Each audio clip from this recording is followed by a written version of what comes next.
This is so welcome everyone. We are so excited to be here with you today to talk about our favorite subjects, relationships and astrology, and how does it work. And so I thought maybe what we could do first before we get started is just introduce ourselves to everyone. I know people are coming to us from all different teachers or different backgrounds, or maybe you found us online. So let's go ahead and get started. Margaret, this is you're the genius. You and Armand are the geniuses behind this whole course and relationships in astrology. And so I thought maybe the two of you could start if you want to start with the introduction. Well, thank you, Rachel. I'm not so sure genius is the term, but certainly we founded this a few years ago just because we were both really interested in relationships and astrology. And of course, Armand had written his book, Separating Aspects. So I'm Margaret Gray. I live in Ireland. This is my hometown. And I did live in Hawaii for a period of time. And I'm absolutely passionate about relationships and astrology, probably because I've got Venus in the 7th house. So I'm so delighted to be working with this wonderful team of people and to welcome you all here this evening. And I'm Armand Diaz, and I'm the other genius who came up with this thing because and we have been at it for a few years. And I did write Separating Aspects, which is a book you should all rush out and get. I was trying to find a copy of it over here on the bookshelf, but I must be sold out of them. Great. All right. Kay, would you like to go next? Sure. So my name is Kay Taylor, and I've been a professional clairvoyant channel and astrologer for 37 years. And I'm president of OPA, the Organization for Professional Astrology, and recently on the board of Kepler College. I have always been fascinated with relationship astrology because in terms of my own chart, it has a lot of challenges, including Saturn and Neptune in the 7th house of partnership, and Venus in aspect to all the outer planets. So my life has been a relationship PhD, and I've worked with a lot of people around relationship issues. So I was delighted when the geniuses asked me to join the team. Beautiful, beautiful. Okay, Yvonne, you're next. Oh, well, I'm so excited to be here among all of these geniuses. I'll say all of us. I'm been into astrology since I was 14. It just sort of took me on a whole kind of pathway forward. And now I work also, besides working with astrology, I'm a Jungian analyst at the Institute here in San Francisco, where I'm based. And I love working with couples and individuals and helping them kind of find the light to their path, both through the astrological and the symbolic awareness that Jungian psychology brings. And I am just so grateful to Margaret, who invited me into this amazing group a year ago. It's changed my life, and I'm just so happy to be among all of you. Amazing, beautiful, thank you. And I'm Rachel Lang, and I've been a practicing astrologer since 2006. But like Yvonne, I discovered it when I was 14, and so I've been obsessed ever since. And I have some Scorpio in my chart, so I say the word obsession quite literally. And I came into relationships and astrology. I'm so excited that the geniuses invited me to join. I have tried most of my life to get away from relationships, like especially in my work. It's like I would always get so frustrated talking about manifesting love and all these things. But I have, a lot of Libra placements. I have a Taurus rising, so Venus is strong in my chart, but Venus is not happy in Scorpio. So I have spent a lot of time thinking about relationships, working on relationships, and helping my clients with their relationship challenges. So that is who we are. And please introduce yourselves. Go in the chat. We want to see who you are and where you're coming from. We have Elizabeth from Richmond, Surrey, UK. We've got Sue from Temple Cloud, Doreen from Seattle. We've got Anastasia from Alberta, Ellen from Portsmouth, Sarah. We have Lynn from Chicago, Lee from Encinitas. Great. Oh, look at this. We are a global group. Ashley We're from Ireland. international. Yes, we're international. Welcome everybody. We have a lot to talk about today. And so we will go ahead and get started. This is our webinar, and if any of the other team members, I'll go ahead and get us started. But if anybody else wants to take over or interrupt, you know, I have enough Libra to where I'll gladly step aside. So first, before we do get started with talking about the presentation for today, Margaret, did you want to say a few words about the course that we have coming up? Sure, I would love to. We've got a we've got a really 2-term course coming up, 2 long terms split into, so it's really 4 sections, and it's the astrology of love and relationships. And we would love you to join, of course, if you're interested in astrology, whether you're a professional astrologer, whether you're somebody who just loves astrology and would like to understand more about the dynamics of relationships and what the tools are. I mean, we've got an incredible assortment of tools, astrologers, that we can use to work with couples. This is a course that includes all of us as tutors, as well as Christopher Renstrom. And you are very welcome to join. We'd love to see you on the course. And we've also got some special offers. If you join the course within 24 hours, if you join the whole course, you can actually have a 10% reduction, similar, of course, if you're a member of an org. And we've also got some gifts for you if you do join up within the next 24 hours. Yes. And here are a few things just to reiterate what Margaret talked about. We have 4 terms, so 2 years, 2 terms each. Mentorship groups. There was a really pretty picture there and it didn't download. And then we also have a certification track for those of you who are therapists or who are astrologers who want to be working with this in a very specific way with your clients. And some of our gifts, we have a 10% discount for anyone who's part of an astrology org. We have free gifts and free online reading. And so these are some of the benefits for anyone who registers today. The org discount applies regardless of when you register. So that's an overview of the course, and we'll talk a little bit more about that at the end. But today, this is what we're going to be talking about today. We're going to be talking about, I'll give some astrology basics in relationships. Then Margaret is going to talk about synastry. Kay is going to talk about composite charts. Armand is going to talk about timing relationship transitions. And Yvonne is going to talk about consulting skills. So these are the different components that we'll be discussing. We'll go into more in depth when we teach the course. But we're going to give you an overview. We're going to give you some nuggets of information that you can start using right away in your own practice or in your life. This event, Karen asks, how long is this event? This event will be an hour. So, and we will have some, and are the camera off for the participants? Josephine asks, yes, until we go into the example, correct, Margaret? Is that right?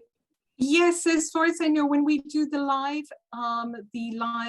reading, which will be just a mini reading for one participant here this evening. So in fact, if you would like to be maybe one of the person chosen for this, do please send us your name in the chat box and say you would like to be considered for it, and with your birth data in it. And then at the end, we'll say who it is, and the cameras will be on for participants.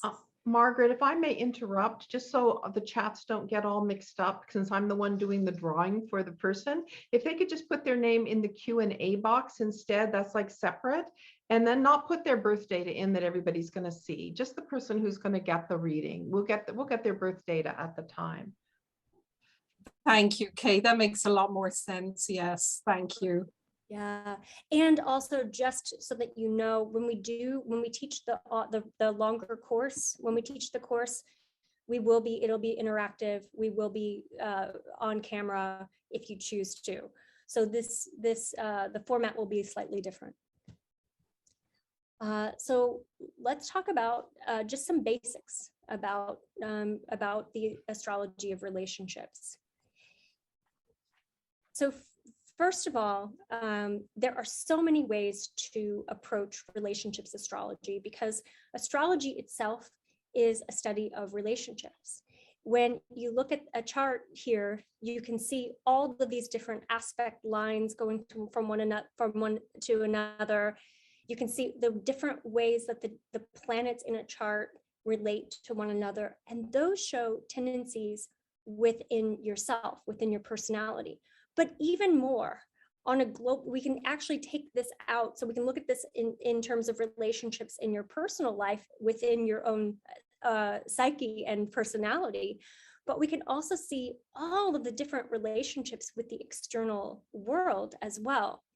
So when we study relationships in astrologies, we're studying a microcosm and a macrocosm both. And so we can see the different ways in which our childhood shapes our relationships, friendships, romantic relationships, all different kinds of relationships. And as with many astrological techniques, we always go to the natal chart as a baseline. So that determines what we need in relationships. It determines what are our inherent tendencies. And when we have awareness about some of those things, then we can find ways to not get stuck in some of the patterns that play out over and over again in our relationships. And so we can make more conscious choices.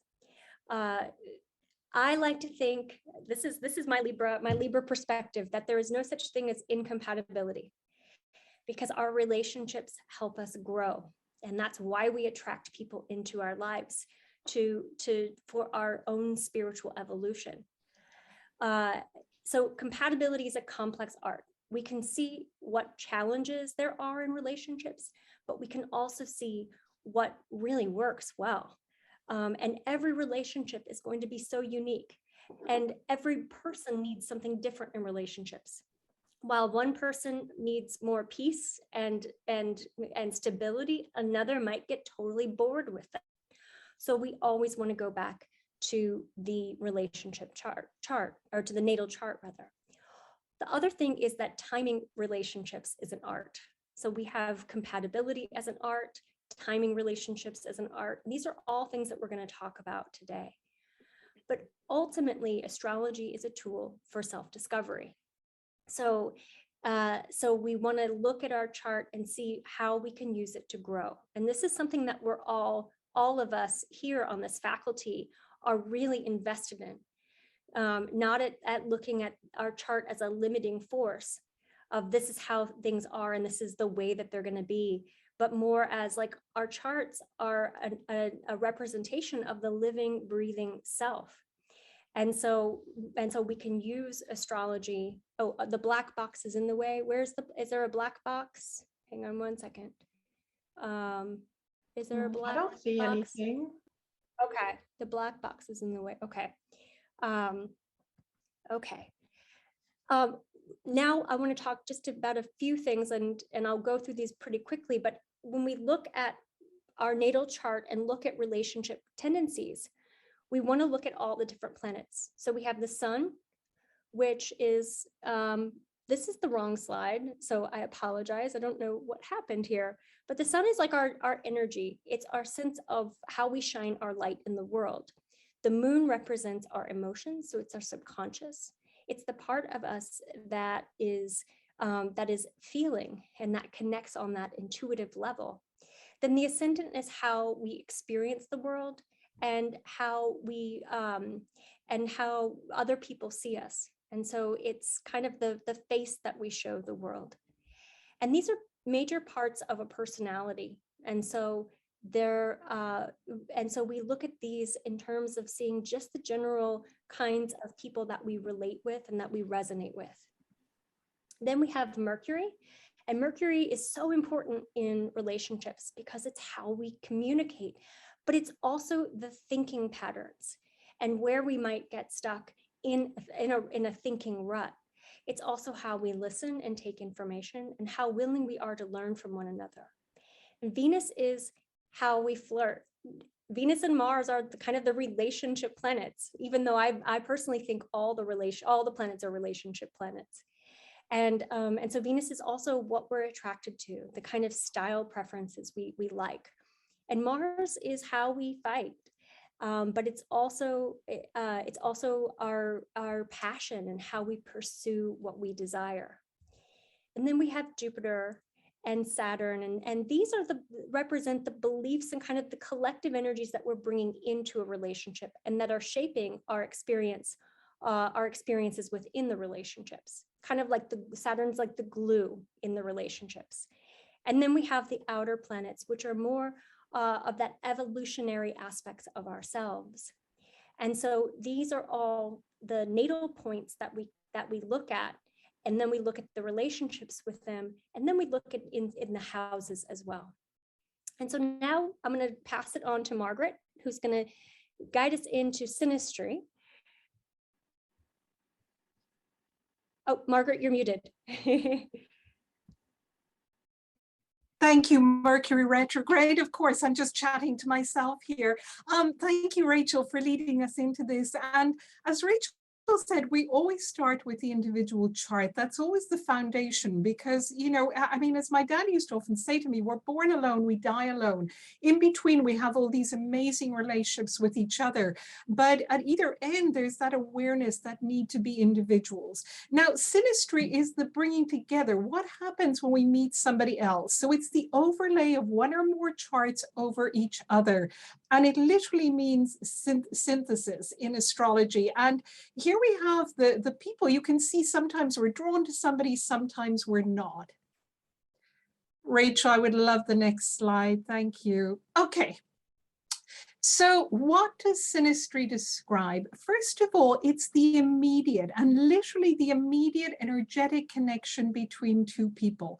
So think about today when you were walking somewhere, maybe you went to the store, and think about how you felt yourself going towards some people and moving away from other people. That is synastry. It's literally we feel drawn to some people. We don't always know why, or we feel ourselves kind of moving away. And again, we don't always work out why, because of course we don't have their charts in front of us. Some connections can feel challenging, and some connections, and this is the really important thing, because as Rachel said, I also don't believe that any relationships are incompatible. And I work a lot as a couples therapist as well. And I often say this to couples, that it's not even so much about their charts as individuals, or if I'm working just in therapy in terms of who they are, but it's more about the ability and the willingness to work on building the bridges between them. And of course, we're all at a different place in our lives. And there may be some times when we're able and we have the energy and time to build those bridges and to cross those bridges, and other times when we really don't have that. So that's just what synastry describes. So the first thing we do is we always put charts side by side. That's always our starting point. And here we've used, and a few of us have used the examples of Harry and Meghan, not necessarily because we're royalists, just purely because they're really good examples because we have accurate times of birth. And it's not always easy to get an accurate time of birth. And so the first thing we look at with charts is what are the similarities and the differences?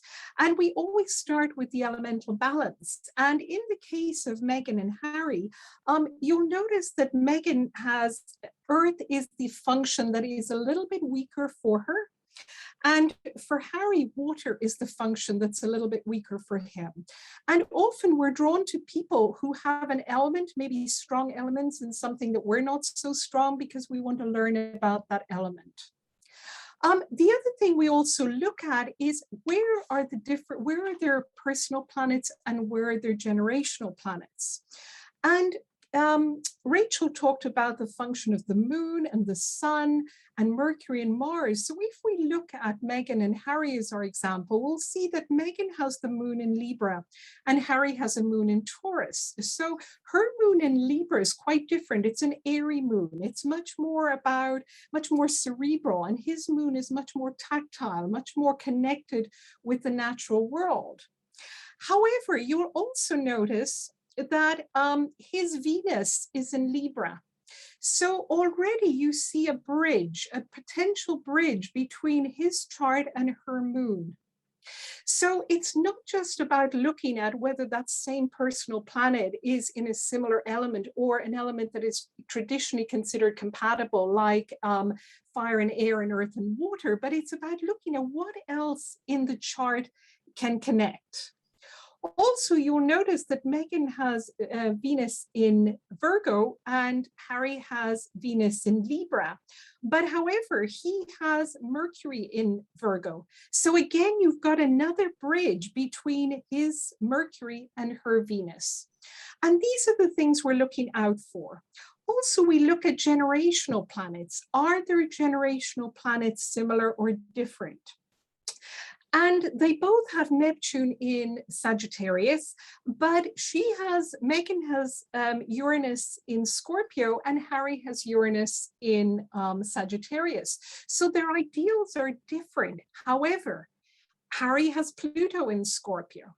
So even though they're different energies, again, there are still some common energies that they can use to bridge over those generational differences. Thank you so much, Kay, for highlighting. I appreciate it. So here we have the synastry itself, and that is the planetary connection between two or more charts. How do they actually aspect each other? What are the connections? And here I've put both the chart and the grid. And I didn't put in all the connections in the chart just because I thought it might be hard to see because there are really so many. And again, here we're looking, and today we're just looking at some of the connections. Of course, on the course, we're going to be going into detail into all of this. And usually it's good practice to look at, one chart is in the center and the other on the outside, but to do them both way rounds, because just visually it's easier to see. I love the grid because it's also immediately gives us access to the information. So I'm not going to go through all of these because, of course, we don't have the time today. But just to point out some of them that kind of highlights. So you will see that Meghan's Sun squares Harry's Saturn. That's a very, very important aspect in synastry because it gives incredible tenacity and longevity. So assuming that everything else, works out in the relationship, it can really help the couple create that glue that can help them get through some really challenging times.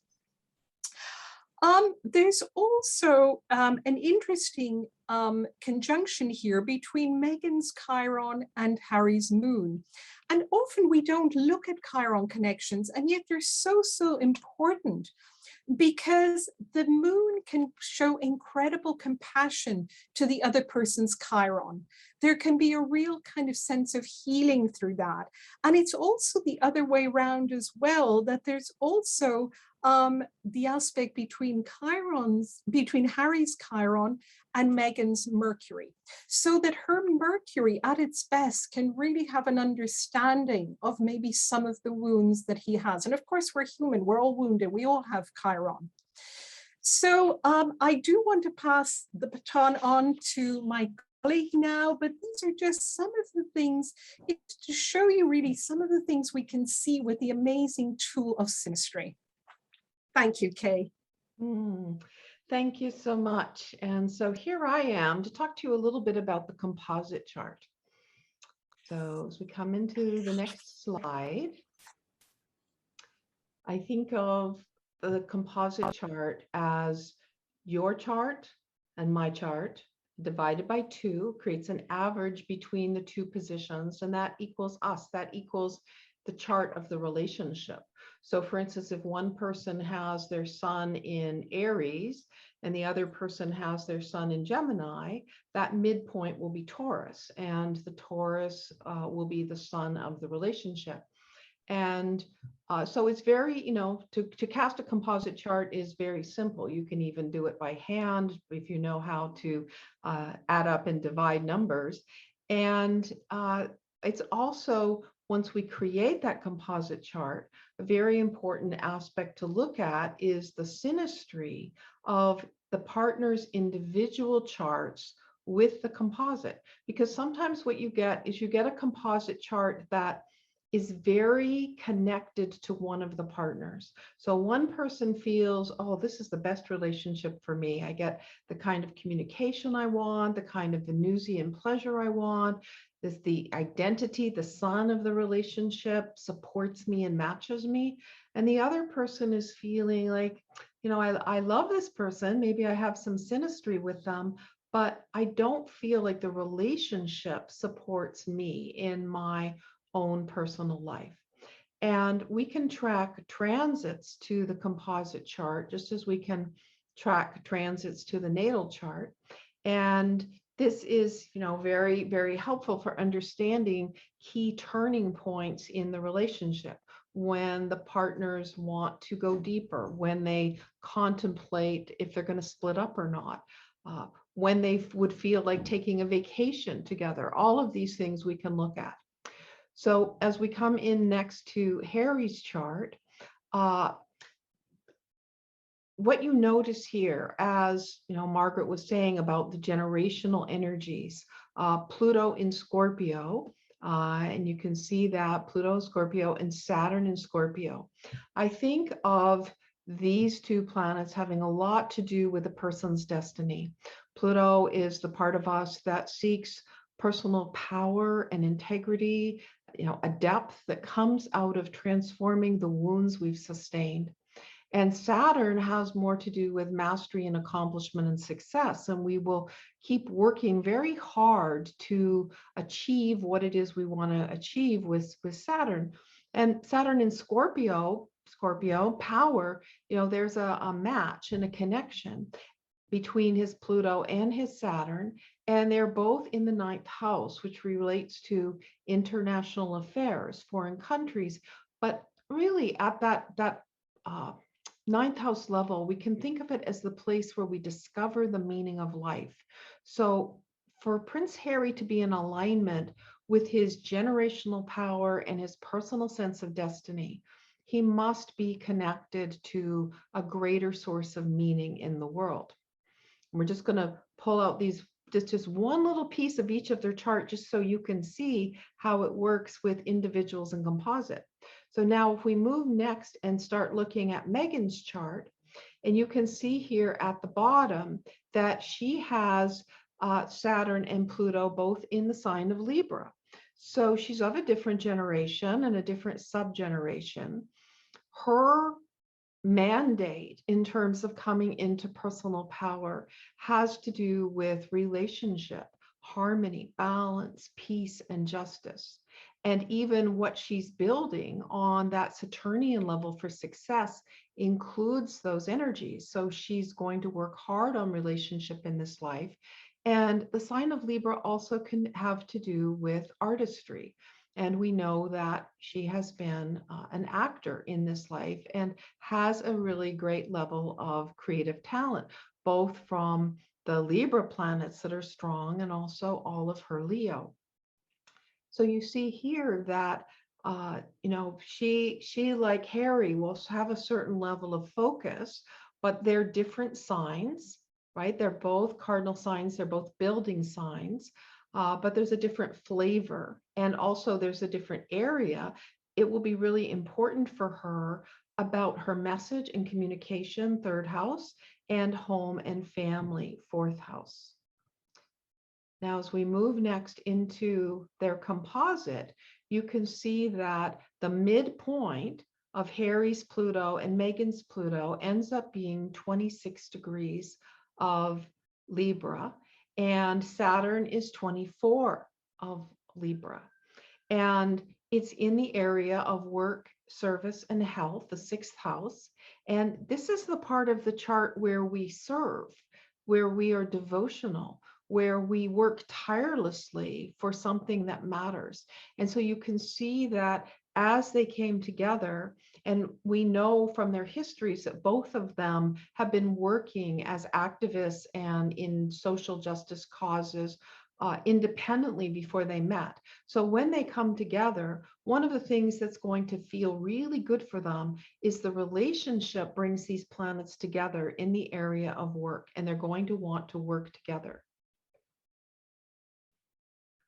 Now, an important point that many of you may have seen is that on March 7th, Oprah interviewed them about their situation with the royal family and the fact that they left the royal family, and primarily because of the level of control, the level of gossip that was so upsetting to Meghan, that she was being dissected in the press, and also that her mental health was really failing because of all of this.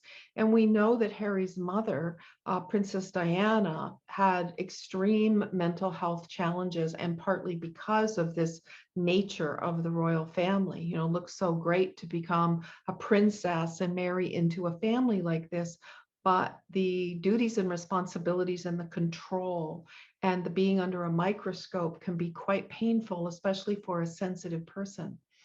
And so what immediately came to my mind, you know, thinking of the interview, because they told so much, they were so open in a way that normally doesn't happen, and that you see here that Saturn and Jupiter and Mercury are all in Aquarius, and the sign of Aquarius squares Scorpio, where Harry's Pluto and Saturn are. So at the time of the interview, these planets this is the transit moment in time. These planets were very much activating. They were in his first house.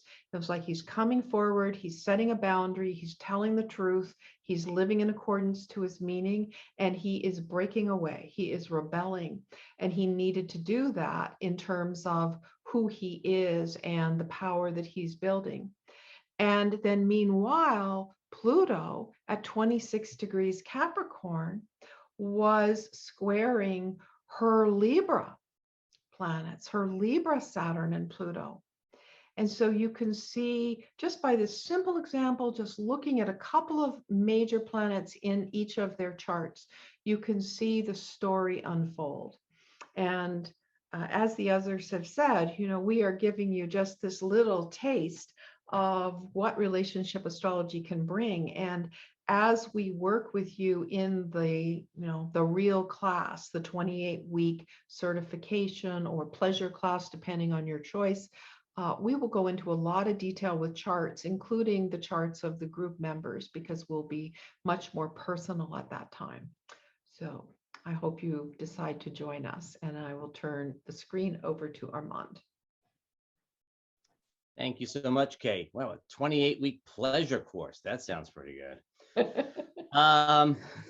So there's the dynamics. There's the dynamics that we see in relationships with synastry and the composite chart. And as Kay was saying, we're also going to see some changes as they happen. And so I'm going to talk about some of the things to look for major relationship turning points, positive, not so positive. It's an open question. You know, what with people having free will and, you know, also just acting kind of random ways, it's a little difficult to know what's going to happen. But we're pretty good at knowing when things are going to happen, when we're going to get to the crossroads, and what the flavor of the crossroads are going to look like. Now, the flavor of the crossroads, the type of turning points that you're getting to, are usually described by one of the four outer planets, Saturn, Uranus, Neptune, or Pluto, in transit. That is, where they are in the sky now is affecting something in either a person's natal chart, or for that matter, in the composite chart as well. Sometimes, not infrequently, Jupiter steps in, usually not by himself, I don't think, but sometimes Jupiter steps in and has a kind of a special role of getting things to move.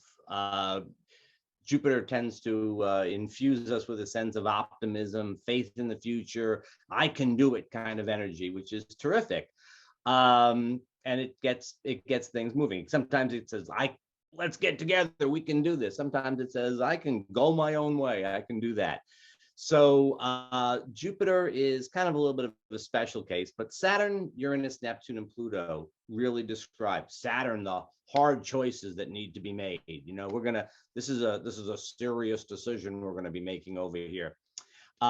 Uranus would be a little bit more spontaneous, a little bit more like, let's give it a try. It's an experimental energy. Neptune, sort of nebulous and hard to talk about, but Neptune can get us very emotionally involved, and Pluto can really bring its own series of changes, often having to do with real profound depth changes, not only into the relationship but into the people involved. Next slide.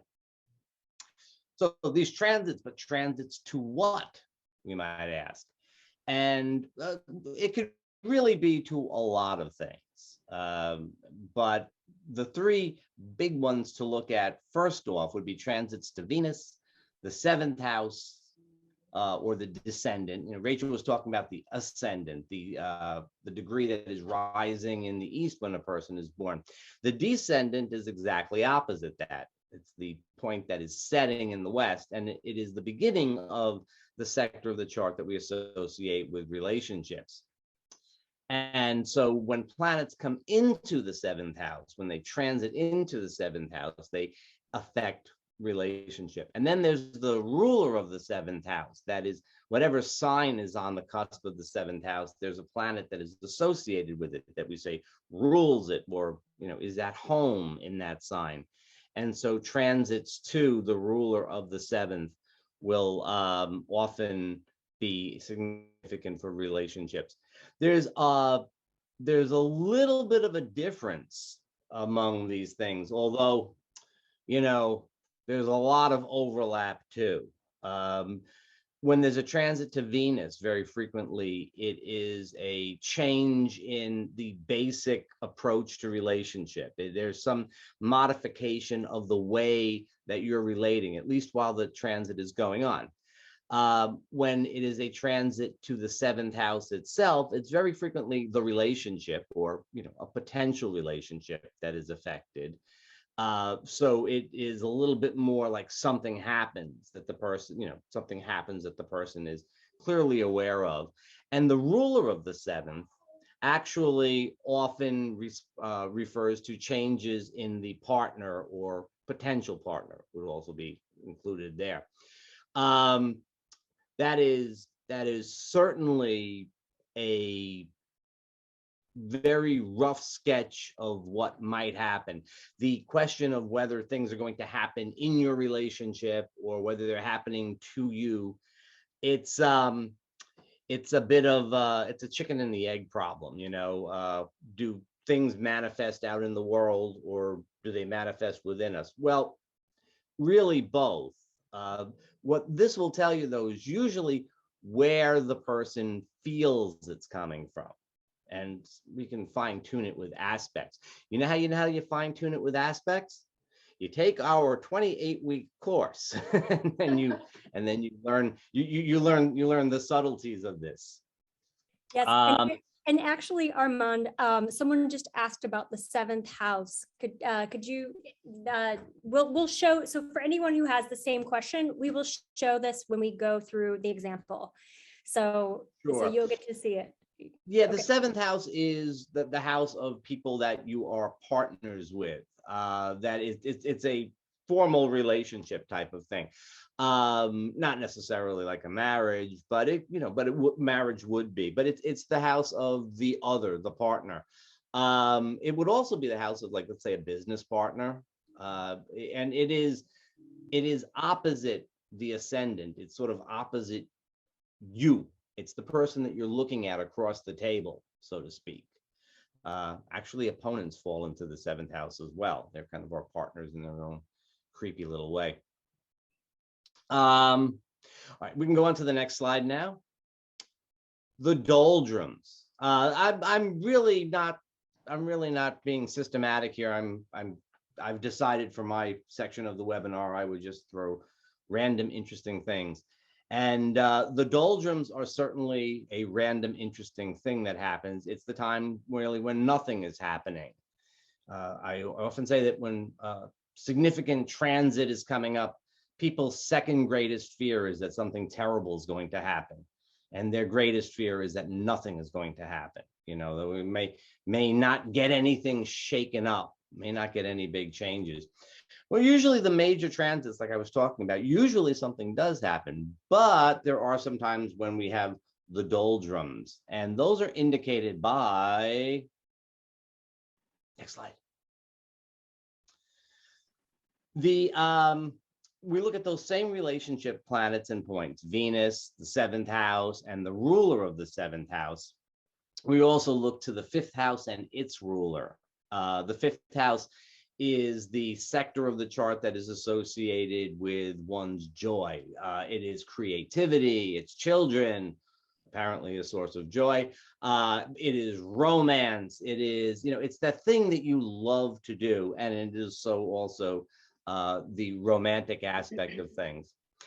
And what we often see when people are hitting the doldrums is they get hard transits, that is a square, a conjunction, an opposition from Saturn or Neptune, but often, maybe even more often, soft transits, nice harmonious transits from Saturn or Neptune. These transits can really indicate a time when things just flow on smoothly. The problem is if nothing's happening, nothing flows on smoothly. And so you sort of get stuck in this sort of doldrums type of situation. Now, what gets the wind back in your sails? Transits from Jupiter or Uranus will get a little thing, will usually get things moving at least a little bit. Of course, with a 84-year cycle from Uranus, you may not have a transit right around the corner. It's not great to wait for. And Jupiter's 12-year cycle doesn't necessarily get to your relationship points anytime soon either. The Sun or Mars, however, stepping in can get things going. So if the Sun, for example, moves into the house of romance, the 5th house, if Mars moves into the 7th house of relationships, sometimes things get moving. So those are indicators of getting out of the doldrums. Also, there are by progression, which is a technique we're not talking about now, but you know where you'll find out about progressions? In our 28-week course. And that can be something that helps people get out of the doldrums. And finally, we have the question of the 7-year itch. It is associated with the planet Saturn. Saturn has a 29.5-year cycle around the zodiac. That is from whatever starting point he's at to get back to that same spot. It takes him about almost 30 years, like a mortgage, literally like a mortgage. And if we break that into quarters, then each quarter of that cycle is about 7 to 8 years. And we very frequently hit decision points, because Saturn is all about decision, at the 7-year point, but also 14, 22, and 30 years. There's a 30-year, I've seen the 36-year itch, as a matter of fact, that happens sometimes. So it's in those quarter cycles of Saturn every 7 years or so. You'll often see partnerships break up at these points, or you'll see significant changes in relationships at these points. Okay, so that is a quick look at timing. Yvonne? And Sorry, I thank got a you. little carried away with the slides. You jumped in. Thank you so much, Armand, and everybody else who's gone before. I'm going to talk about consulting skills for astrologers and those of you starting out. Communication is our most important factor in explaining these amazing things that we understand with astrology, and how to make a connection, sorry, my voice is going, with our clients is really important. So we're going to be working a lot with that moon Mercury and Saturn. Moon with the feeling, our emotion, our emotional connectivity. With Mercury, of course, to create the words, the message. We are the messengers from the incredible depths that astrology provides. And Saturn is the tools, the structure, and the form that we create for the consultation. So, you know, there's a lot of different theories and so forth, but for today, I would say it's really important to know what kind of counseling style really fits you. You know, are you a teacher? Do you want to kind of explain and bring forth the ideas of astrology in a particular way? Or perhaps you're more of a spiritual guide counselor to kind of help deepen that particular area of life because it really touches you. Or you're maybe oriented toward a healer in terms of trying to help someone become more of who they are, or to help work through some issues that perhaps you know yourself, or maybe you're a number of these. But in any case, it's helpful to know what your orientation is in order to bring that into this session, because that's going to be the gift that you have in your communication style. Next slide. So Jung says here, until you make the unconscious conscious, it will direct your life and you will call it fate. Well, nothing like astrology to illuminate the unknown corners of your being, as well as those in your relationships, which we've been talking about today. So some of the things that we want to do is be able to establish a rapport from the beginning of really getting an understanding of where our person who's coming in is coming from. We also should know the level of astrology that they have already with them. If they know nothing, we really want to use very careful explanatory language about what we're talking about, because we want to know the limits of their understanding and not sound like we're just talking a secret code. And we also want to know the limits of what we can interpret. Perhaps you're not quite ready for the progress chart or the solar return. That's fine. Stay with what you know. And that will be more than enough, because your feeling of giving something and opening something up will be sufficient. Next slide.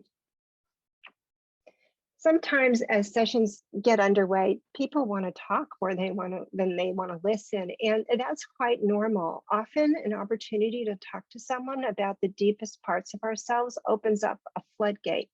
And so let them talk, be empathic and listen. That empathic presence is going to have something to do with the way that you orient yourself as you're listening with eye contact. Maybe you're nodding as you hear them talking about their difficult situation. Reflect their feelings. You're sad, you're having a really hard time, in order to really ground the experience that's being presented to you. You can also clarify by asking a couple questions about what they're saying. Is this about your relationship or something more? You could also use some probing skills of trying to get further into something's just wrong, they say, and you want to find out more. Well, let's find out. Is it in the family? Is it with yourself? We want to move deeper so we know how to orient the reading. And as well, reflect their feeling. You're really sad, or you're having a challenging time. You want to highlight your client's strengths and skills as well when you're doing the chart, particularly during these times, but I say always, because we want to have someone walk out of our consulting space with a whole deeper understanding of what not only they're dealing with, but what they have to meet those experiences that they're dealing with. Next slide. So beyond the birth data, what else should you know about your client prior to the session? You want to know what they're going to want, what they want to explore, basically. You know, if they have some concerns about an immediate issue, people just want a forecast for the year ahead, and then you find out that there's something really else going on, whether it's personal, relational typically, or financial or health oriented. Yes and no questions. Now, these can be kind of challenging in my mind because it's very black and white, and astrology is not black and white. There's a lot of possibility in how we understand the archetypal nature of astrology, and we want to be able to provide that breadth of understanding to our clients so they can see that there's many choices being illuminated in their chart. As well, the bigger emotional issues that might come in. For example, the loss of a loved one or breakup or a health issue. Sometimes these big emotions can feel overwhelming. Sitting with them and being with them through the feeling and just being a presence for it is more than enough. Trying to give a lot of information while someone's weeping is not usually the best way to go. Hopefully you won't have too much experience with that, but nonetheless, part of what happens in our counseling experiences brings everything in, and we want to be able to be ready. Next slide. So when we deal with whether we're answering our questions, we want to know that the client's questions are being met. So I always check in throughout. Is this meet what you're asking? Sometimes they're deepening their question as they begin to hear more and more about their chart. We also want to make sure that we're making sense. Sometimes the way we understand how to unpack an astrological aspect may not make sense to our client, and this is where we can open it up and go deeper. Always try and be as clear as possible. Next slide.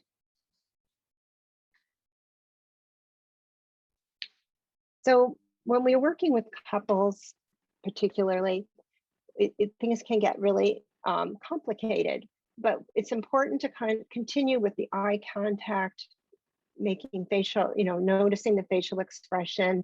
If one person is frowning while the other person is completely interested, you want to check in and make sure that both people are engaged and understand what's happening. We also want to use our observation skills and noticing their posture. If someone's saying everything's fine, where they're sitting far back and their arms are closed, we know that perhaps something else is going on, and we might probe a little bit further about what's happening. So again, these are the incongruencies between verbal and nonverbal behavior. The main objective is to get clear about what's happening in the room, as well as be clear with what you're explaining. It's a number of things to kind of manage, but the more that you do it, the more development you have in this area. Next slide, Rachel. So couples and communication, a little bit more.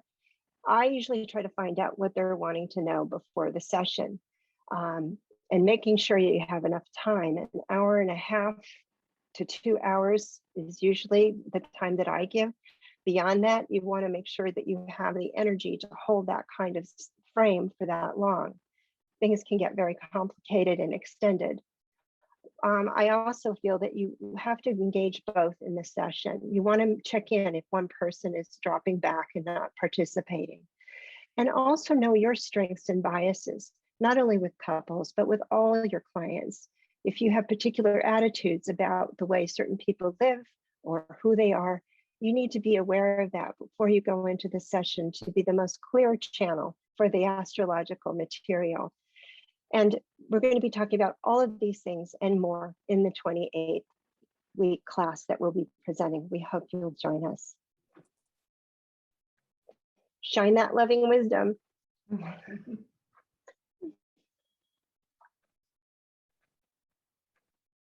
All right. Oh, So yep, I'm here. I was muted. And I apologize. I had my cursor going for the last couple of slides. I was having a Mercury retrograde moment trying to open Solar Fire. That's one thing I don't like about it. It's like everyone's probably thinking I'm like, what's she doing? So, okay, great. Well, we have, Kay, I'm going to hand it over to you now because you have someone selected. Is that correct? I have not selected them yet. I am selecting them with my little scrap of paper thing here so you can see. And we had 12 people sign up in the Q&A box, and I'm going to pull this number first and see if it's number 8. And if I go down from who, 1, 2, 3, 4 is 5, 6, 7, 8. 8 is Liz Schultz. So Liz, if you're still with us right now, would you put your birth information in for us? And while Liz is doing that, I'll just take a moment to, I wanted to just say that we have some free gifts for anyone who registers today. Armand and Kay both have gifts that they're offering, and we'll let them tell you about those after we look at Liz's chart. Okay, so I see the yay from Liz. So, Hey, did you want to put it up on your screen, or do you want me to put it up for information? Either way, I was going to run the chart and put it up. I can do that. Go for it. I'm gonna let you do that. But I need her birth information. I'm not seeing it in the chat box or the Q&A box yet. Liz, if you like, you can also put it in just to Kay or to Rachel as an individual, your birth information. So they're the only ones that can see it. You can do that in the chat box or the Q&A. Just put in Kay's name or Rachel's. And oh, I see it there. It's in the Q&A at the bottom, Kay. there we go. Great. And thank you, Liz.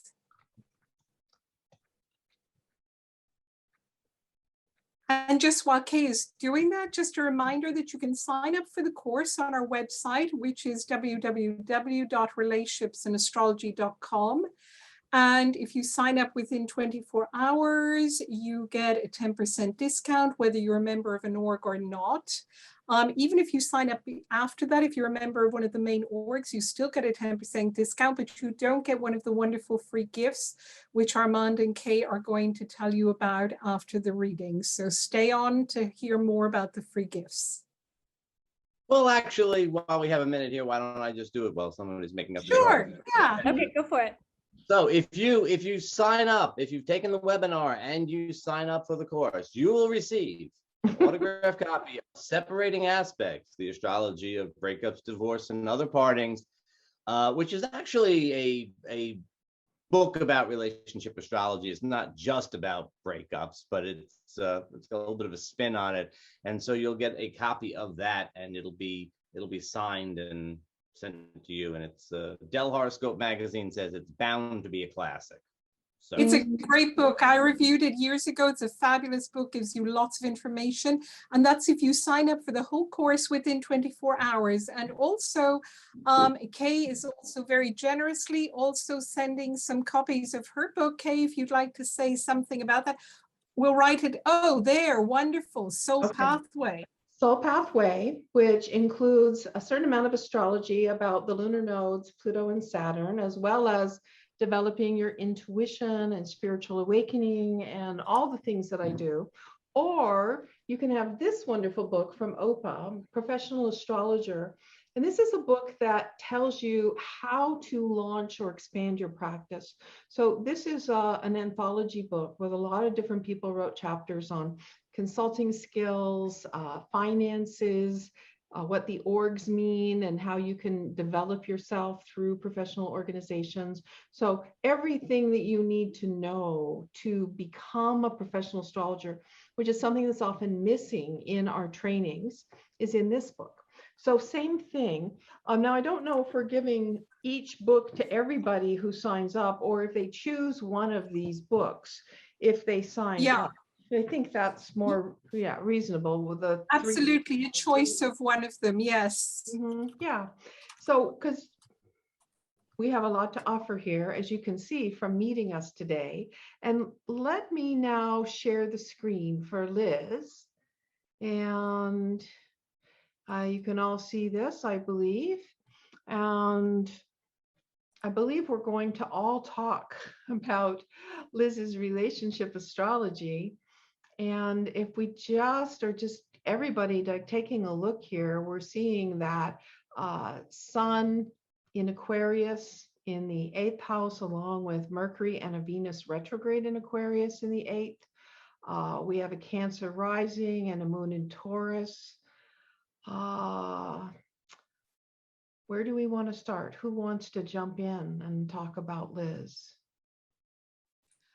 I don't mind jumping in and maybe just talking about just what I'm drawn to is the Moon in Taurus and versus the Sun in Air, and what a wonderful combination to have that the moon in Taurus and the sun in Aquarius, but the moon in Taurus, which is so earthly, connected to earth and connected to the senses and the natural world. And then the sun in Aquarius, which is very mental and very kind of has that global perspective. And I'm thinking in relationships, you know, I think the moon in Taurus certainly has a need to be with people that, first of all, that there's a degree of affection, and also people who are quite, that there's a directness, that there's kind of, you know, that ability to be in the practical world. And moon in Taurus certainly finds usually great comfort through nature, and also beauty, really the creative arts, and to be surrounded by beauty. That's just my starting point, really. Mm-hmm. I would think, you know, one of the things, if I jump in, I'm noticing here is the mixture between the need for freedom and the need for a certain amount of commitment and stability. And where I see that is, you know, coming in with the South Node in Sagittarius, I feel like there's an inner wiring that is about freedom, you know, being somewhat of an adventurer, being very connected to your own beliefs and your ideals. And the North Node, since I'm an evolutionary astrologer, you know, it comes in the North Node in Gemini, there is a need to develop one's knowledge and to open one's mind. And it really helps to have partnership. And sometimes a Sagittarian South Node person can be a little bit of a lone wolf while they are longing really for more connection and communication. And that takes us into Mercury as the ruling planet for that North Node. And the communication wants to come in the form of 8th house processes, intimate bonding, depth. And, you know, it's very, very strong. So we've got the 7th house of marriage and partnership ruled by Capricorn, which wants a certain level of stability, commitment, trust to be formed. 8th house as well. 8th house can be finances and these kinds of monetary issues, shared resources. But I also see that as relating to the more intimate connections with another. And here we have the Venus retrograde suggesting a need for personal review, personal understanding of their relationship needs in their own unique way, along with the Sun and Mercury. So there's the freedom qualities in Aquarius and Sag, and then there is this need for the depth and a choice of commitment on some level that comes through that 7th house, and a moon in Taurus that emotionally likes a certain level of security. I think just to piggyback on that, Kay, I think that we also see that tension between freedom and stability with the 8th house, with Venus, Mercury, and the Sun in the 8th house in the sign of Aquarius. So here you have these very intellectual, mental planets in this house of deep hidden things in psychology. So we have Liz, I mean, this is not someone who takes relationships lightly, because we have a lot of fixed sign energy in this chart. Just, you know, as Kay and Margaret were saying, this is like not someone who's not going to waste her time with a relationship that doesn't have some depth or a sense of that it's going somewhere. And at the same time, autonomy within a relationship is going to be such an important theme.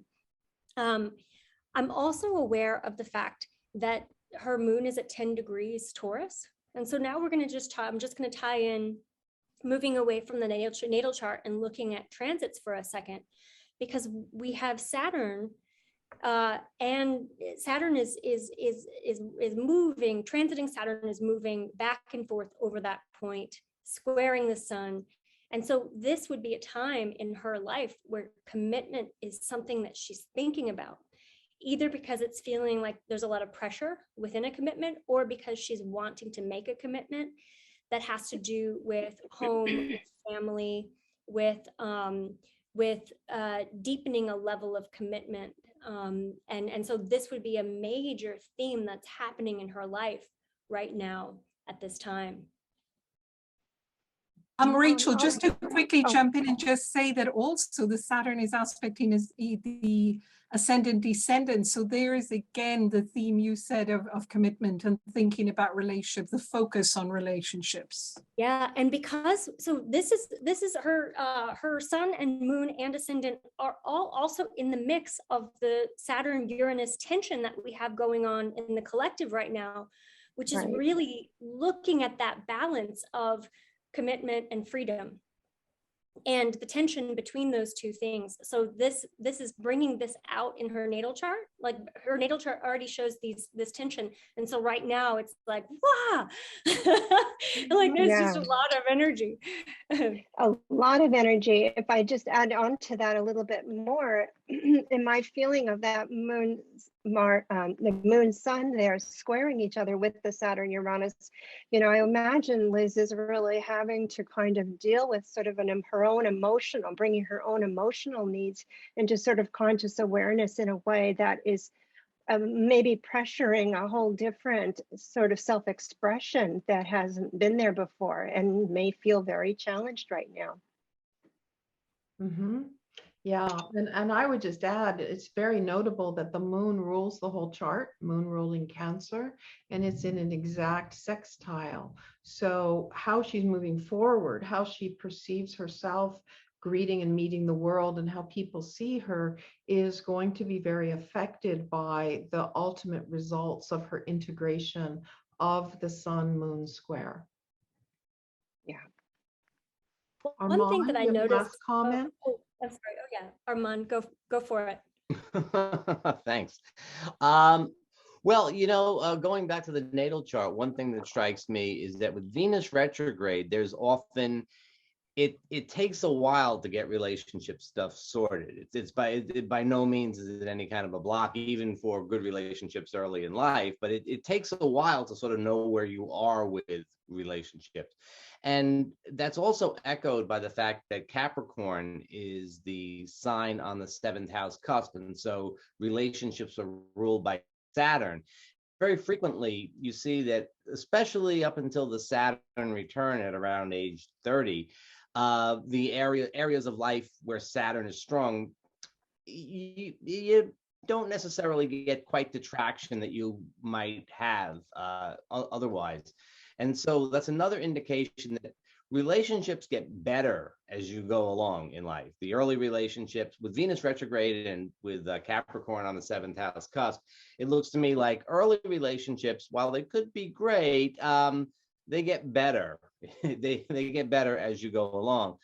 And so I would look at that as being good news. Mm-hmm. Yeah. Yeah, and I would also add, talking about Saturn, that Liz comes into her Saturn return in March 2023, and that is a significant time for the deepening of relationship, all kinds of relationship. Remember, the 7th house is, you know, marriage and committed partners, sometimes very deeply committed friends and business partners. So there's a lot of potential different kinds of relationship we read through the 7th. I would also say that with Saturn as the ruler of the 7th and the most elevated planet right up by the midheaven, there's a fairly good chance of either a business partnership with somebody else or even having a romantic partnership with somebody from work or business. Okay. Well, I really dropped the conversation, right? Everybody say something, everybody just shuts up. Gee, I'm sorry. Liz, do you have any? You could put in the chat if you have any comments or any thoughts, or if you want to share anything.